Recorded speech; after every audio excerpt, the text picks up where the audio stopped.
We were listening to the Gab and Jules podcast. Robbo announced his Chelsea 11. And it's interesting when you look at it, Frank, because obviously there's quality everywhere, but there's one glowing problem you would suggest, and that's in goal. Suggestions that maybe Edouard Mendy could make in that move from Rennes to Stamford Bridge. Is he any good? He's a very good goalkeeper. I followed him when he was playing for Rennes, and he signed for Rennes after that. And I know Petr Cech is very close to Rennes, playing 2 years there.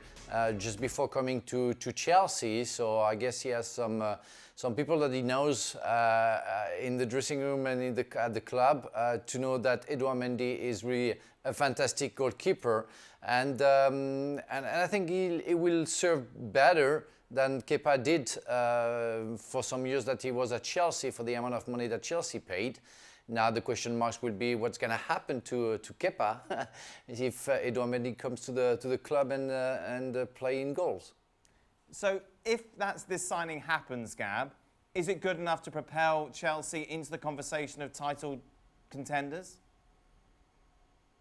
No, I don't. With all due respect to Mendy, I don't think, he moves the needle where all of a sudden he shows up and, they're on a level footing with Liverpool or even Manchester City. I think, Chelsea probably have closed the gap, but whenever you bring in so many players, and I think above all, when you raise so many questions, because, Frank Lampard, and we talked about it with Robbo on the show, he loves his tactics. We have no idea what formation he's going to play, whether, it's going to be 3-4-3, whether it's going to be 4-2-3-1, 4-3-3. And then we don't know which players are going to fit where in that formation because he literally has so many options. So when that happens, you normally, it's really hard to judge a team. I expect Chelsea to be better than they were last year, but this is still a young team, with the exception of Thiago Silva, of course. And, City and Liverpool, they're so far ahead that, you're not going to close the gap overnight unless one of those two teams, something goes badly wrong and then they implode and just fall apart. Jan, it's the last time you're on until the Premier League kicks off, so it seems right to get your predictions. You got, look at that picture. Wow, Jan. What was that? You at Frankfurt? How long ago was that? A couple of years? This is like this year, I think. Yeah, this is before lockdown. Okay, so you've got Liverpool, City, Chelsea, United, Arsenal and Spurs. Explain yourself.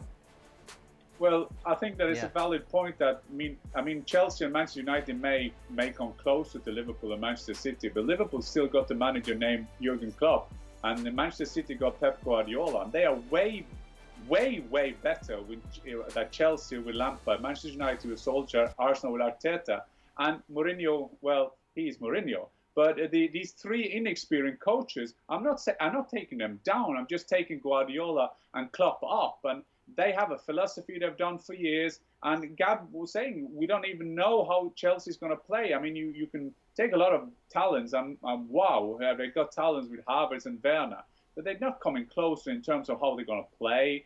And the experience and the plans and the strategy the two big bosses have. I think that Chelsea, with those players they've got in, they will score an awful lot of goals. Hopefully they can defend a bit better. And then they maybe come past Manchester United. Manchester United got to do something in the transfer window more than they've done so far. I mean, they have a dream of Sancho. Well, they at least need Sancho to get closer to Liverpool and Manchester City. And that is just fact. There is no way. There is no reason I can't see them coming closer without getting more players in and better players in.